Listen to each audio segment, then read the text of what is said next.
Pensé à l'origine pour pouvoir donner aux Gabonais l'opportunité de s'évader autour d'une activité culturelle sur le plan local et d'envergure internationale et ainsi marquer d'un grand coup la reprise des activités sociales du pays tournées vers la relance économique, le projet Mon incroyable week-end à Dubaï a été présenté vendredi par ses promoteurs à la presse nationale et internationale.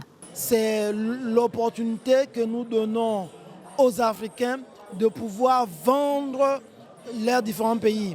Et comme nous sommes au Gabon, nous voulons vendre la culture gabonaise à travers ce projet. Mais nous voulons aussi mettre sur une même plateforme des artistes, des footballeurs, mais de jeunes aussi qui rêvent de pouvoir devenir comme ces différents modèles. Une plateforme culturelle à laquelle est invitée à prendre part la nouvelle génération d'influenceurs Made in Gabon. Ça nous offre une petite opportunité d'être suivis. Nous, ça nous arrange en fait. Je suis influenceur, comédien sur la plateforme TikTok et évidemment aussi Facebook.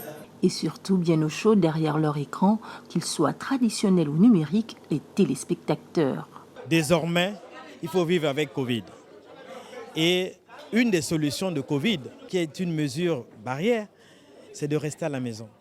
Mais si rester à la maison pour regarder seulement la culture qui vient de loin, et cette réponse est venue tout simplement en me disant, voilà, il faut créer pour nous, pour que l'on puisse regarder nos choses. Cela même que cible aujourd'hui l'ensemble des partenaires du projet qui, au cours de la traversée de la 4e vague du coronavirus au Gabon, restent attentifs aux opportunités de sortie de crise, notamment dans le secteur touristique. C'est plutôt des images qui vont être tournées du côté de Dubaï pour être ramenées au Gabon. Mais comme on disait, on est dans un échange de procédés qui pourrait être intensifié dans le sens contraire pour que les gens viennent au Gabon et qu'on attire aussi les investisseurs.